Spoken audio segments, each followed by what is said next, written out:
Bismillahirrahmanirrahim. Assalamualaikum warahmatullahi wabarakatuh. Alhamdulillah, salatuhu wa salamuhu ala rasulillah Muhammadin bin Abdillah wa ala alihi wa sahbihi wa man walah. Subhanakallahumma Rabbana la ilma lana illa ma 'allamtana innaka antal alimul hakim. Rabbi israh li sadri wa yassir li amri wahlul 'uqdatam min lisani yafqahu qawli. Allahumma shalli wa sallim ala sayyidina Muhammadin abdika wa nabiyyika rasulika nabiyil ummi wa ala alihi wa sahbihi wa sallim taslima biqadri a'zamati dzatika fi kulli waqtin wa hin. Qala musannifur rahimallah wa nafa'ana wa nafa'ani wa bihi wa bi'ulumihi wa amadana bi asrari wa a'adana min barakati fi daraini amin ya rabbal alamin. Qala musannif adal kitab al-imam Athaillah Iskandari qaddasallahu sirrahu bi barakati wa asrari wa anwarihi wa ulumihi. Al-Fatihah.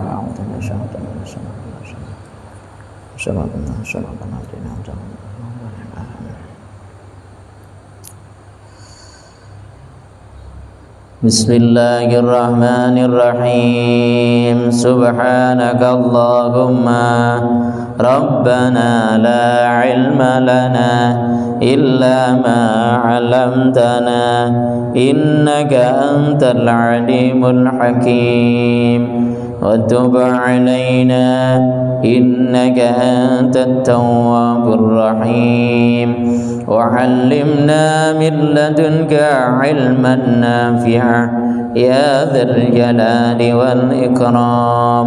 Allahumma iftah lana hikmatak wansur 'alaina rahmatak ya dzal jalali wal ikram.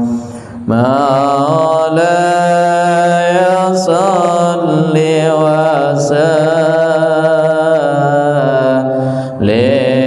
daiman abada ala habibika khairil khalqi kullihim.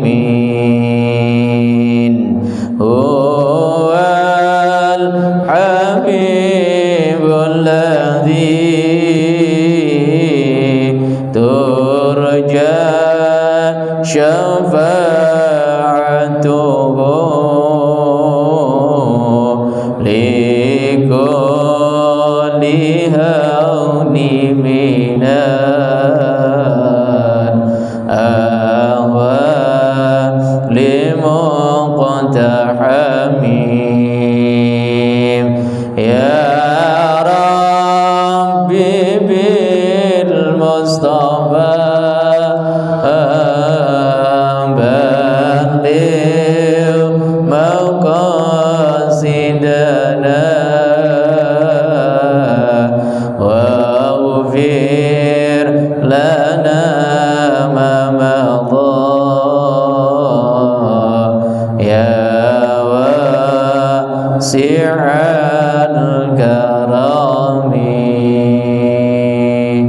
أحسن وكسدنا ما في ضميره ولقضاء حاجتنا وحاجتكم.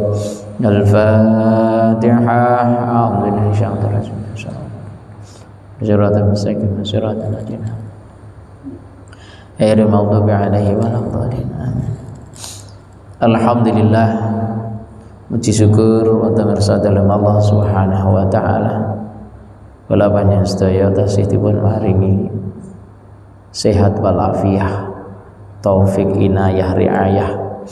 Akhiripun kula panjenengan sedaya tasih saged nglampahi ing dalu punika kewajiban kalih setunggal salat Isya nomor 2 inggih menika thalabul ilmi. Muga-muga ibadah ingkang kula panjenengan sedaya lampahi mugi-mugi tansah angsal ridhanipun Allah Subhanahu wa taala.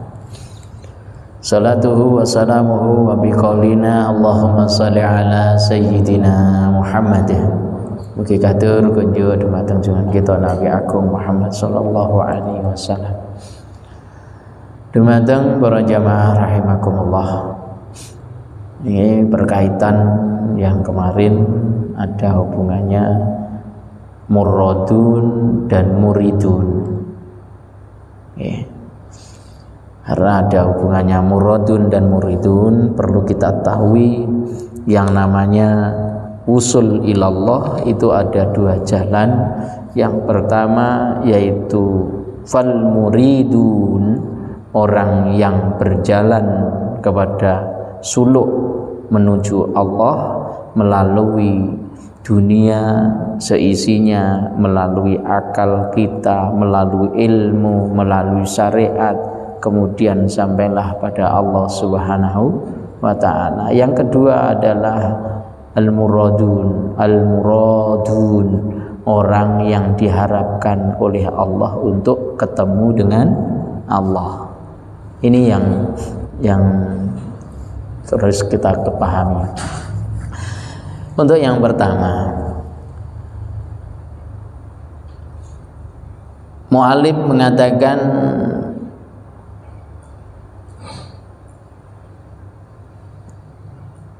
wal mursaluna fahadha huwa halun fariqain. Fahadha mongko utawilah iki madhkur kalimat sing wis ditutur dek wingi ki antarane bedane muridun kalau muradun. Lek muridun, kita berharap kepada Allah melalui dunia seisinya dengan ilmu, dengan akal kita, dengan semua aktivitas kita menuju Allah, dan sampailah kok kita kepada Allah, itu disebut dengan muridun. Kemudian yang kedua adalah muradun, orang yang diinginkan oleh Allah untuk usul kepada Allah, atau disebut dengan majdubun. Nah, itu yang kemarin. Maka di sini dikatakan oleh mu'alif fahadha huwa halun fariqain. Fahadha mongko utawi keterangan sing mburi kala wingi, huwa kang utawi hadha iku halun tingkah fariqaini kang golongan loro, syatani kang adoh banget ma bainahuma antarane perkara siji karo perkara sing sijine. Berarti perkara yang nomor 1 dengan perkara yang nomor 2 sangat jauh sekali. Apanya? Ai abauda ma tegese adoh banget apa perkara bainahuma ing dalem antarane ma sing nomor 1 lan ma sing nomor 2. Wadzalika utai mengkono-mengkono buat adoh banget al musta'dilah apane yaiku ing dalem jukuk dalile bihi kelawan Allah. Jadi adoh Pak jauh. Kenapa dikatakan jauh? Kalau orang yang muridun berarti orang itu yang berharap untuk usul kepada Allah. Ini belum tentu kalau jenengan ketemu Allah. Paling-paling gede ketemu sifat-sifatnya Allah. Dan itu pun belum tentu sampai pada usul ilallah. Tapi yang namanya muradun, kalau muradun itu orang-orang yang diharapkan oleh Allah memangnya untuk berjumpa dengan Allah, wusul ilallah. Makanya jauh bedanya. Kalau diambil dalil annal mustadzila bihi ala ghairihi, kok diambil dalil iku kula jenengan adoh tenan. Kranten wal majdubun laisa mustadzil, orang majdub niku mboten saged diambil dalil. Orang yang majdub, orang yang usul ilallah karena diharapkan oleh Allah, bukan harapan kita, itu nggak bisa dipakai dalil. Artinya apa? Tidak bisa digunakan untuk kula panjenengan sebagai hujah. Hujah itu dasar, dasar itu dalil. Dan nggak bisa. Contoh, ada orang ketemu jenengan ternyata, ayo sholat. Ngapain sholat? Aku gak perlu sholat. Karena dia majdub. Kalau memang benar-benar majdub. Tapi lek gaya-gaya majdub banyak hari ini. Bukan karena diharapkan wusul ilallah, tapi mengharapkan dirinya menjadi orang yang diharapkan oleh Allah, tapi jalannya keliru. Akhirnya nongkrong-nongkrong. Kamu gak sholat? Enggak. Saya ingat Allah, berarti sudah sholat. Sudah macam-macam banyak ngeten niku nggih. Gak usah heran. Ya ngeten. Makanya orang-orang yang seperti itu nggak bisa diambil dalil, nggak bisa diambil hujah, nggak bisa diambil yang namanya dasar untuk kehidupan kula jenengan bagi orang yang sehat akalnya. Karena orang yang majdum tidak menggunakan akalnya. Sudah tidak menggunakan akalnya, tapi sudah menggunakan keyakinan yang disebut dengan hakul yakin. Lupa Pak semuanya wisan. Dengan apa yang kula jenengan lihat itu lupa. Dunia itu ndak ada, kita ndak ada, apapun yang kita lihat itu ndak ada bagi orang mereka. Tapi bagi kula panjenengan ini ada. Buktinya apa? Air ada, benda ada. Itu bagi kita yang suluk ilallah, yang muriduna usul ilallah, mengharap agar kita menjadi orang yang bertemu dengan Allah karena usul sampailah kepada Allah. Dan kita ketika juga sampai kepada Allah akan mengatakan laisa kamislihi syai'un. Tidak ada semuanya itu kecuali hanya illahun, kecuali dia Allah semata. Enggak ada, Pak. Duh, itu lek kula jenengan sampai situ. Tapi kok kula jenengan isi iki rupane HP.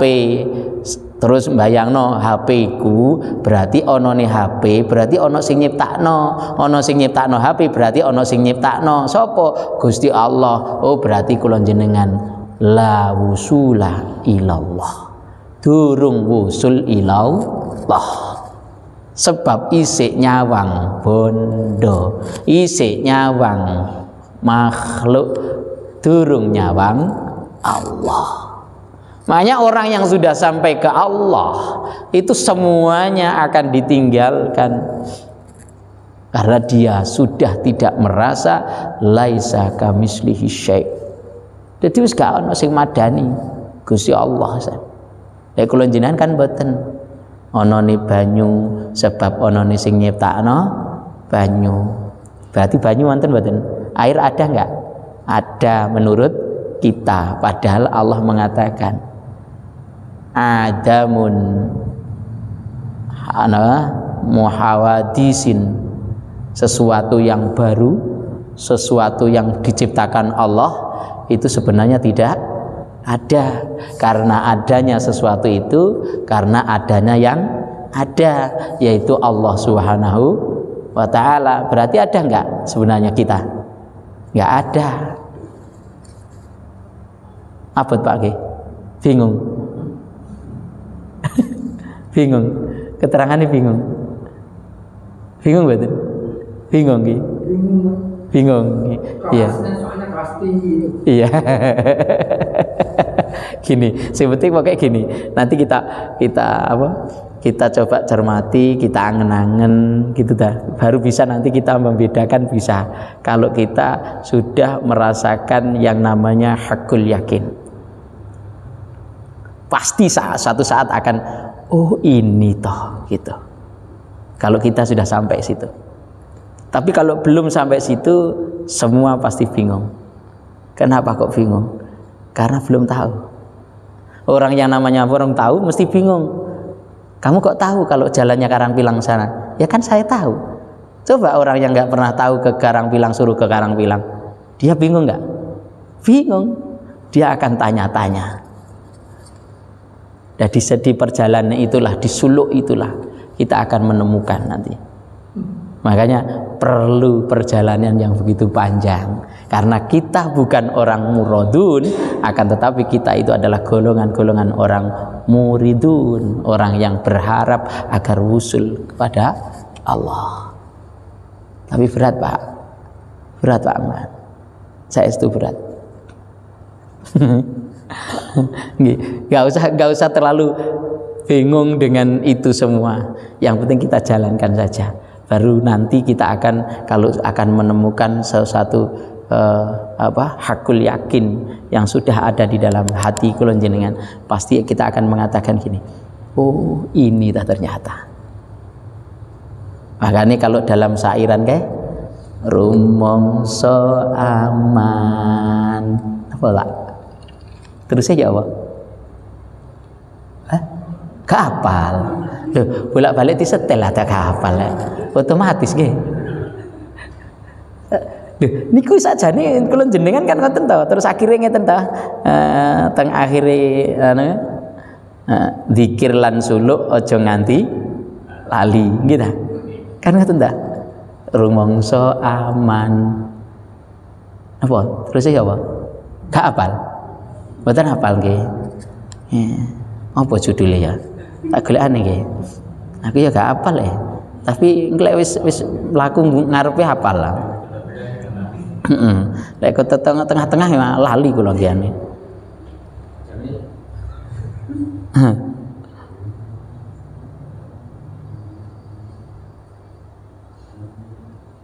Ngene iki.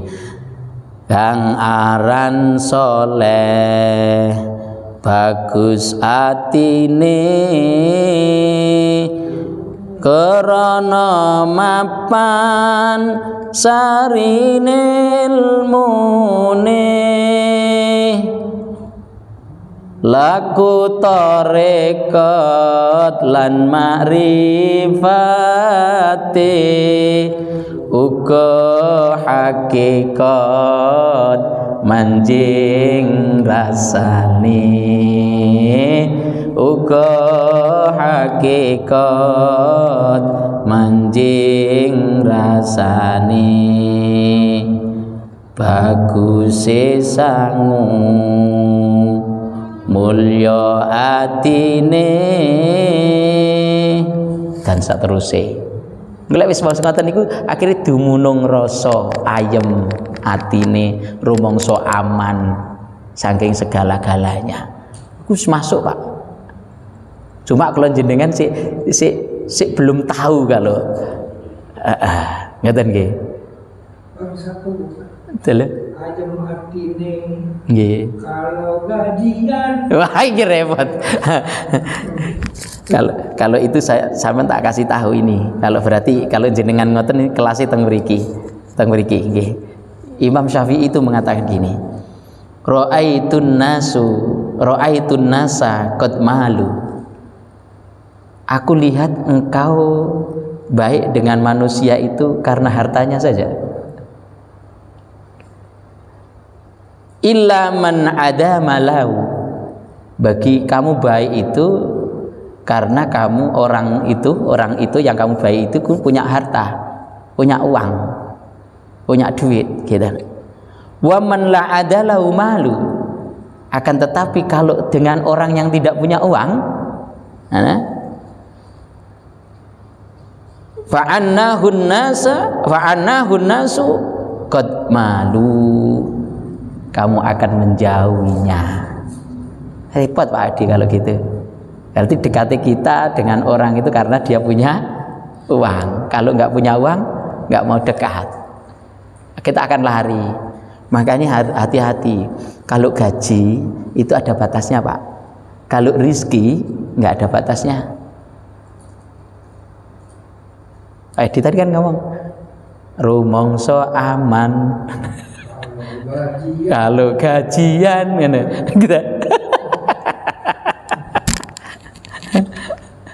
Dununge nyaman mergo gajian ngono ge. Lek gak gajian ngelu ah. Berarti kula jenengan si adoh tenan. Ngeten masalah itu.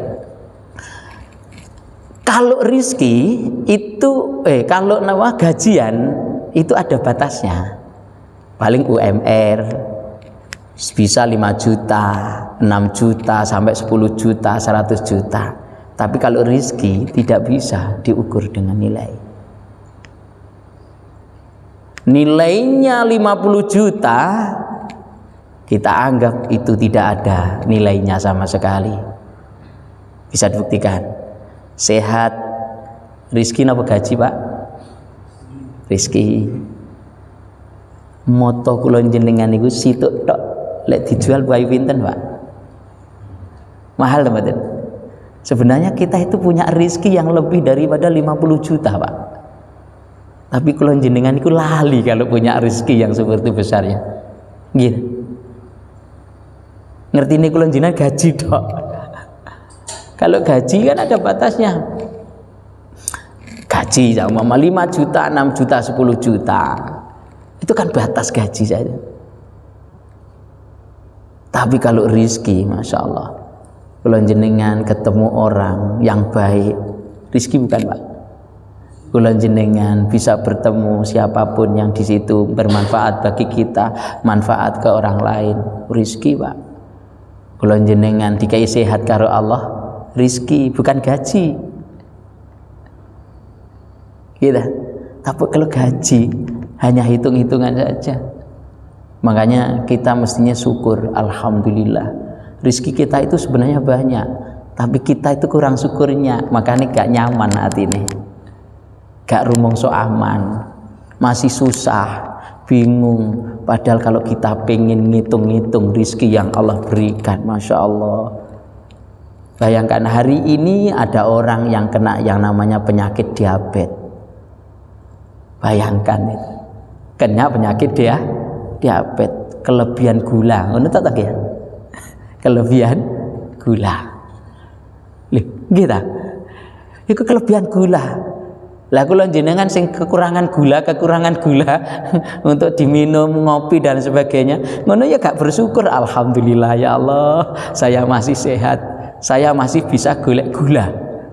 Timbang kelebihan gula, tidak bisa membuang gula.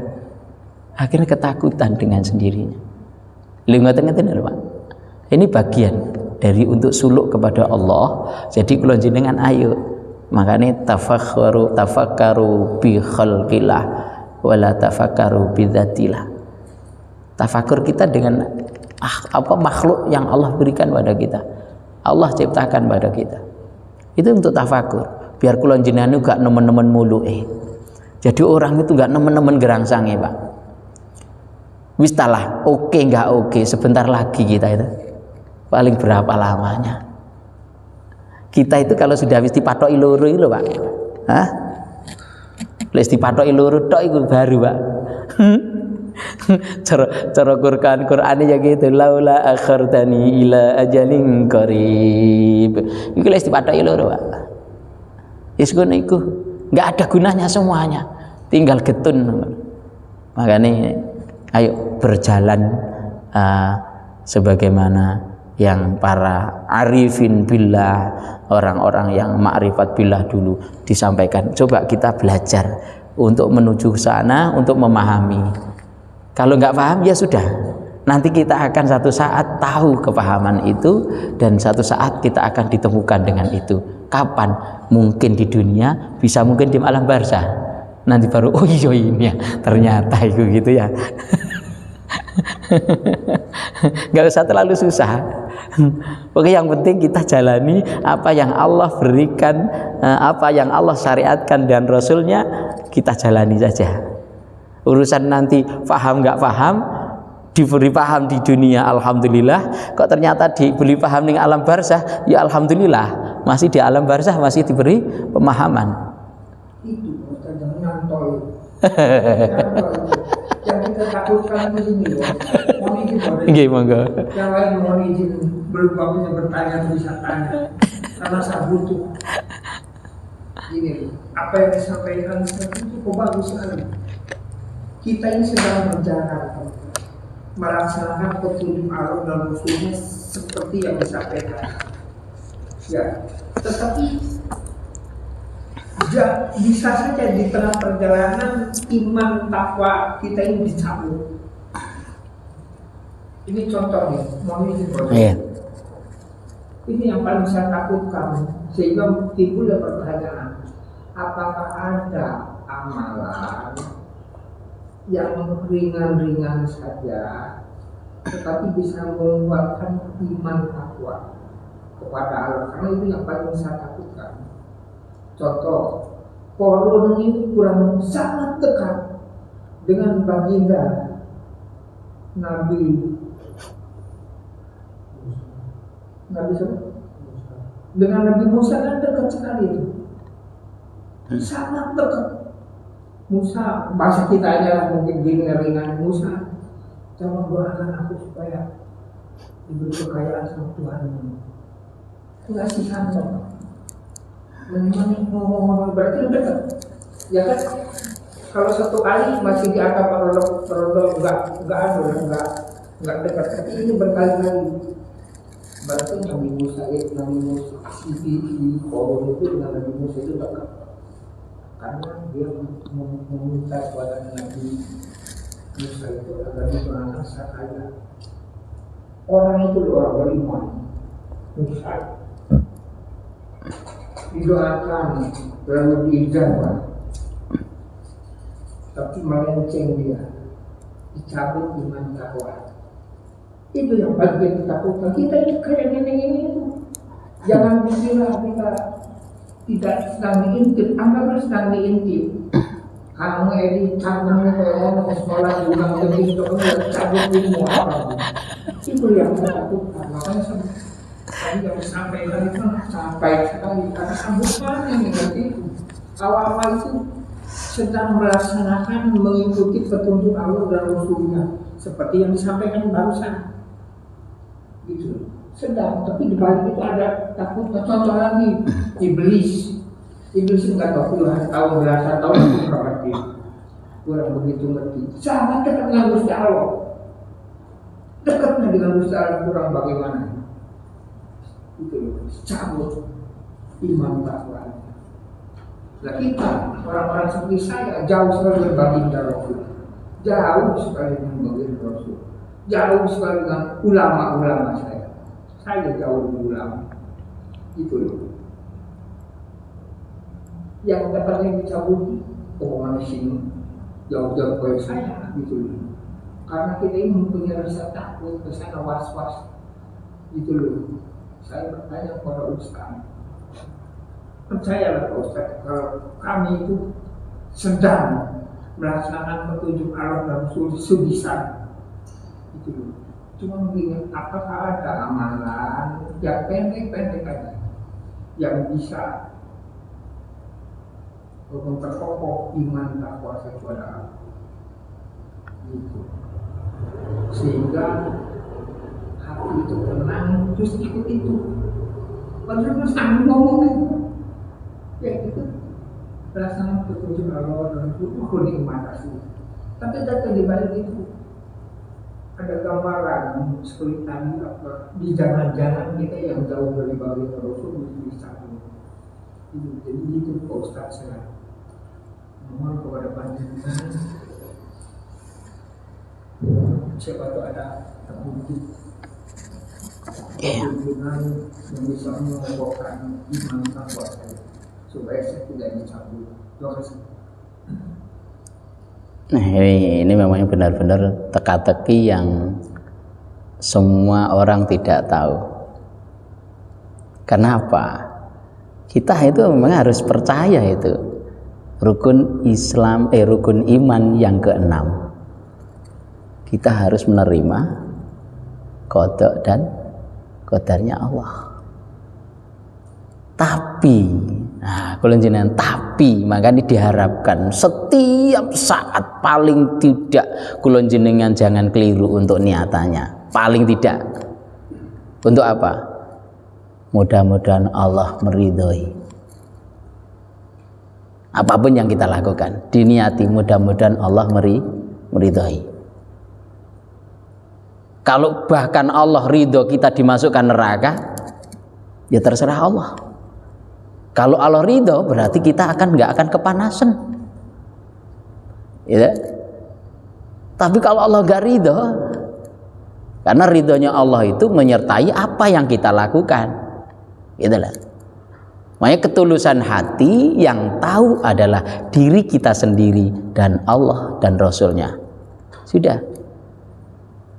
Kita mungkin pakai sorban, tapi niatan kita bukan untuk Allah. Kita mungkin sholat, mungkin kita jadi takmir masjid, niatan kita mungkin belum karena Allah. Ada nggak yang karena manusia? Mungkin. Ada nggak yang karena harta? Mungkin. Ada nggak yang karena jabatan? Mungkin. Nah, inilah yang harus kita tata dari awal. Makanya Rasul mengatakan likulli mri'in manawa. Ini jalurnya Rasul seperti itu. Mari kita tata. Berarti tataan kita gimana? Kita niat semuanya di awal kita lakukan adalah lillah, untuk mencari ridhonya Allah Subhanahu wa taala. Sudah.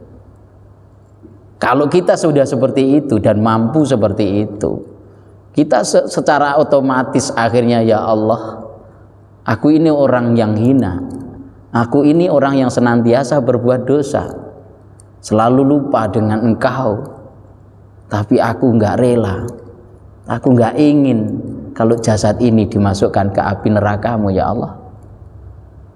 Apakah terus kita dibiarkan begitu saja? Enggak.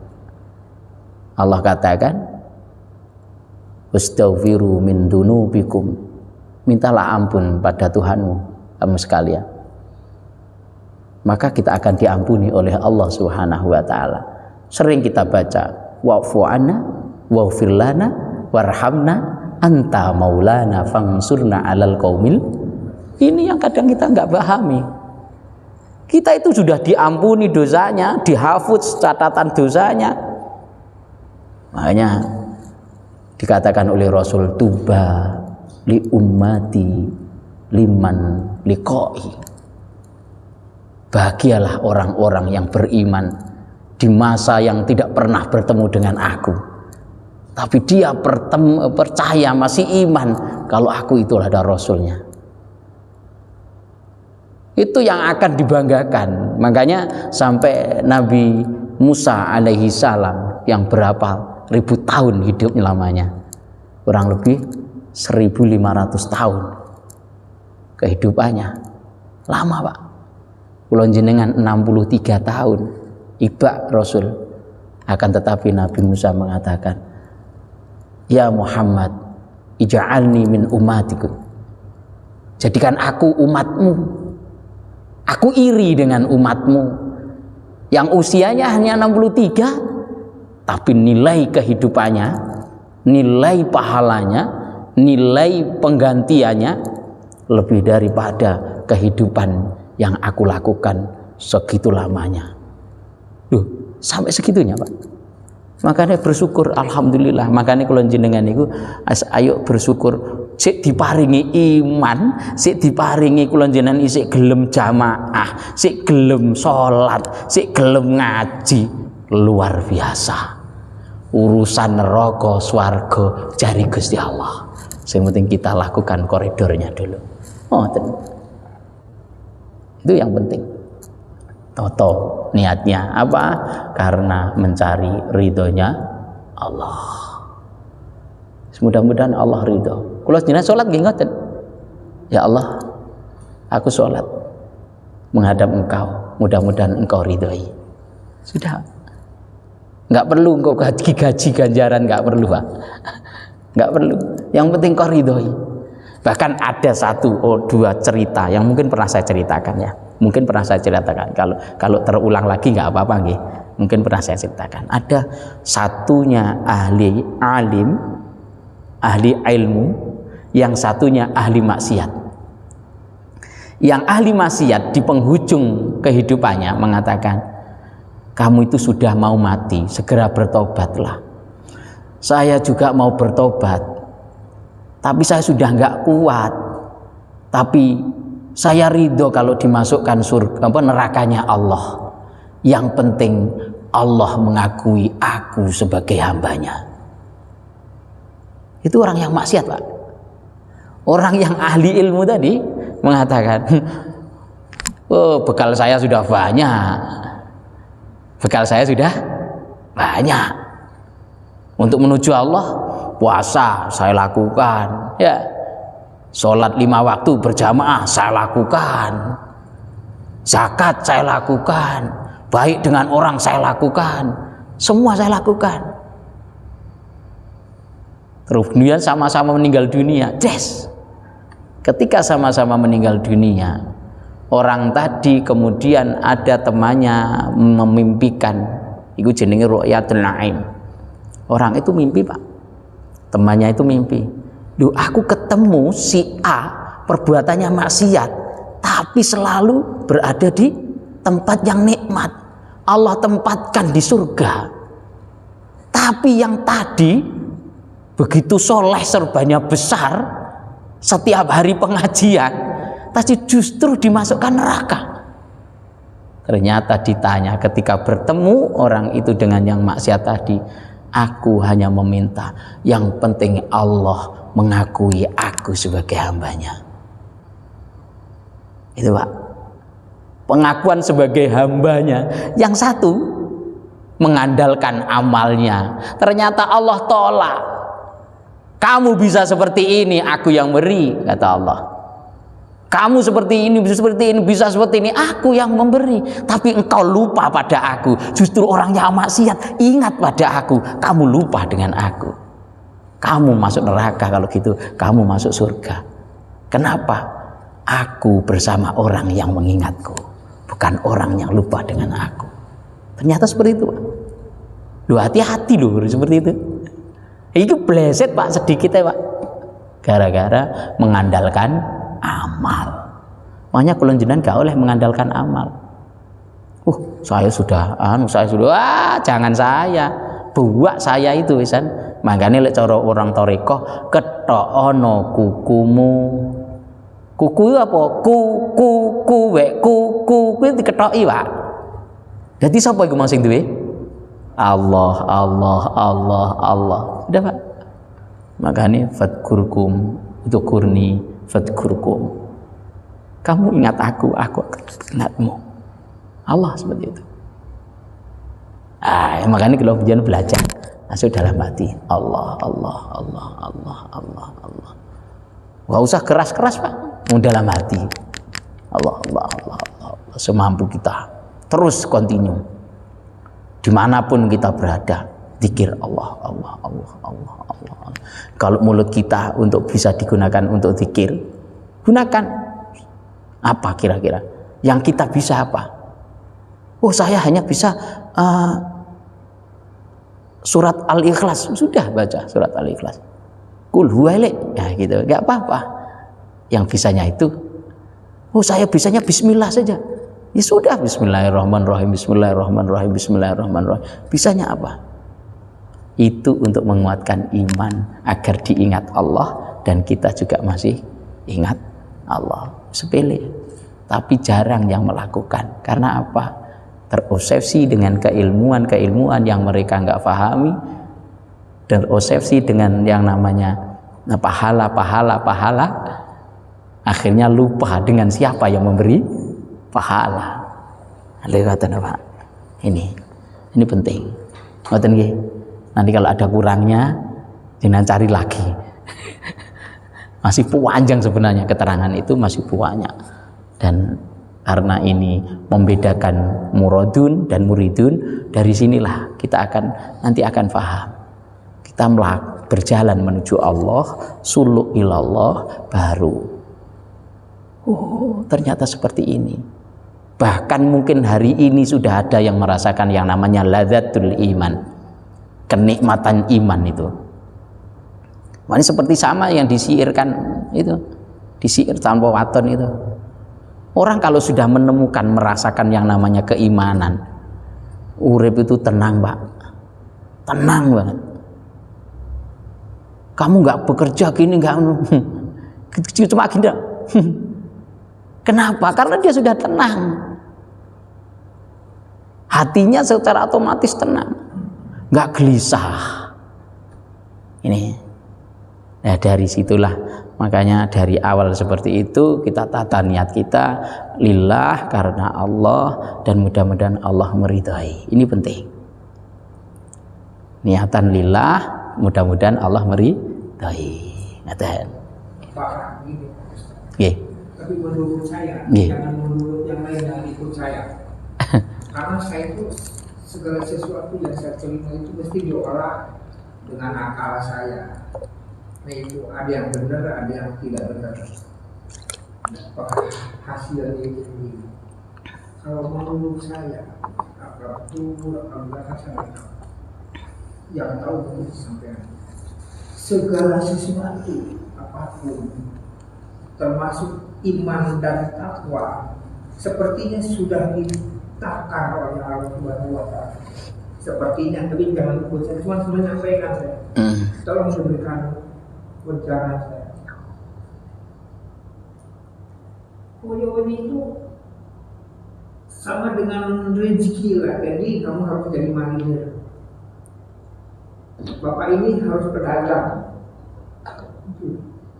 Ini harus jadi sama itu. Menurut saya yang saya lihat oleh kacamata pikiran saya bahwa tingkat keimanan takwa itu sepertinya sudah ditakar oleh Gusti Allah, sepertinya. Jadi ini untuk kamu segini. Cuman kamu tetap, kata Paulus tadi, belajar, pasrah, belajar. Itu hal ini sudah ditakar menurut saya. Bahkan saya itu kemarin menyampaikan ke Pak Jajuli di sini, jangan seperti saya. Karena saya butuh pengertian, butuh ngerti, bukan butuh tahu.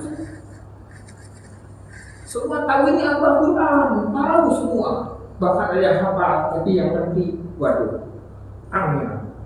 Saya butuh ngerti. Sampai saya itu sering curhat kepada Pak Jajuli, doa itu bohong kalau dikabul. Nanti misalnya itu kan kurang ajar, itu menurut sampean. Dan saya punya bukti. Ya kalau punya bukti, bagaimana solusinya? Kasih tahu saya. Saya bukan orang pembangkang, tapi saya butuh solusi, butuh mengerti. Gitu. Contohnya lagi yang Singamang apa? Singamang datang, Pak, mau tak dengan mama berangkat haji nanti dulu? Saya, kalau orang lain yes, nanti dulu. Untuk apa saya haji kalau nggak ngerti apa itu haji? Untuk apa umroh kalau nggak tahu umroh? Misalnya itu Pak, sifat itu seperti itu. Nego ngerti, oke. Kalau nggak ngerti, no. Gitu. Saya mengatakan kepada Pak Jajuli, saya percaya kepada Gusti Allah nggak bisa mention dengan dulu saya. Di sisi lain tidak bisa mention, kecuali kalau yang nyambut. Tapi di sisi lain saya tidak percaya kalau doa itu dikabulkan sama sekali. Di masjid ini sama ngomong, Ya Allah, ya Rahman, ya Rahim, mohon diberikan nikmat sholat, khusus sholat, bener sholat, tolong ya Allah berikan. Itu kait-kait yang mau saya tiap sholat itu gak diijabah, gak tahu tak. Tetap berat. Gitu. Akhirnya kan orang yang bodoh selesai mengatakan seperti itu, nggak diijabah, padahal bertahun-tahun. Akhirnya saya menginjak ke sini, ibadah tetap bahkan sudah diberikan kunci-kunci, insya Allah tidak lepas. Tidak ada Tuhan selain Allah itu bukan hanya mulut, karena dirinya Allah Maha Kuasa segala-galanya. Mana masa kuasa? Kamu dikejar itu, dan saya kejar data lego airnya, tetapi masih ada satu. Jadi, mohon maaf ya, nggak apa-apa. Apa monggo. Tiga yang aku takut ambil dalam diri saya. Satu, takut dicabut iman takwa. Ini yang terakhir, besok tidak akan saya bertanya lagi kepada urusan menang aku. Apapun menang kepada siapapun, saya tidak butuh itu lagi karena sudah terjawab, umpama terjawab. Tadi kan terjawab. Itu sudah terjawab, Pak Ustaz sampai ngomong itu. Saya yang pertama itu paling takut dicabut iman takwa. Jangankan saya, si pohon dekat dan dirusak. Jangankan saya, si iblis yang dekat sih kan tidak bisa cabut. Omongan awal-awal kan gitu. Yang kedua, saya takut masuk neraka. Takut saya masuk neraka. Pak Afif di Wongi pernah mengatakan, sekecil apapun dosamu, dosa siapapun, sekecil apapun dosanya, pasti akan diminta pertanggungjawaban di hadapan Allah. Apakah itu disiksa dalam kejadian? Yang kecil itu sudah disiksa. Sedang saya yang di rumah, saya yang bukan di rumah ceket. Sampai itu jujur-jujuran sampai begini. Didoli berapa besar?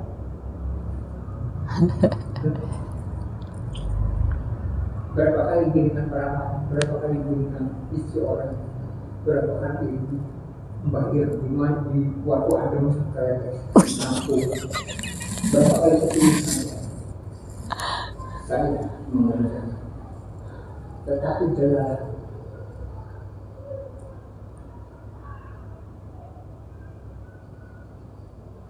dalam pesan Allah, ada orang yang mengatakan sekecil apapun itu kan ustaz, kalau gak ada ustaz saya rusak. Kalau gak sampai saya rusak saya. Ini tidak orang orang jangan saya tahu. Pada saat itu yang lima saya bukan yang lima cek. Terus kata Pak Afif, sekecil apapun kebaikan, Allah akan memberikan imbalan. Lalu meneruskan lagi si Pak Afif itu, walaupun seluas apapun dosa manusia, lebih luas rahmatnya.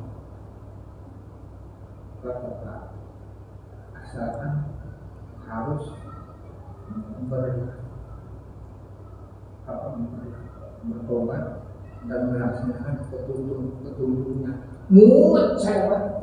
Ini kan beberapa kali saya sampaikan. Mana sama siapa? Ustaz siapa? Ustaz siapa sahabat? Ya tadi Ustaz sebenarnya itu mau saya lihat orang itu wajah, saya bisa membaca wajah. Kayaknya kurang begitu kan. Kedatangan kita mungkin ada sedang ada kegiatan. Udah sebaru 10 meter aku bertanya dari hati hancur. Ini belum tanya kalau ini ayah ABG kan saya butuh. Dan malam ini saya berjanji kepada siapapun tidak akan bertanya lagi. tentang makalah apa yang panjenengan sampaikan. Aku menang, aku percaya, aku belum. Mana sama aku setelah saya tanya lagi? Enggak, saya beramal. Enggak tanya lagi Pak, saya enggak. Ini. Karena yang dibutuhkan selama itu menurut dia kayak otakmu, hatimu. Dengar mau itu, si Ustaz. Kita mendengarkan. Benar-benar terus. Sampai dapat mohon izin Pak Ustaz ini terakhir di saya. Ya, sampai waktu dengan Pak Api mengatakan, Pak Ustaz, kalau orang-orang tua udah tua itu kok kelakuannya juga anak kecil apa itu pikun. Lalu panjenengan kan menyampaikan solusinya ya kan. Salah satunya harus sering-sering sholat berjamaah.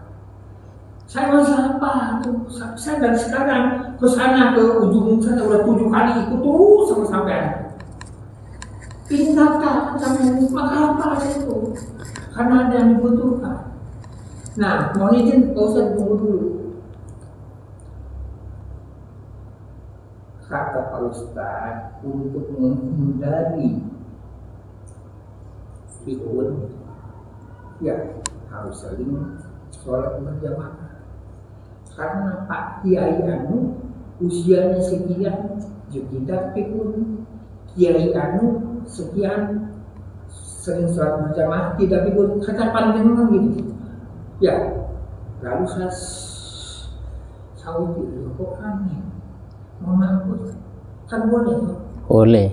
Ya, ini Pak Ustaz ini menyauti oleh hati sendiri menurut saya. Karena kan bodoh, belum tahu.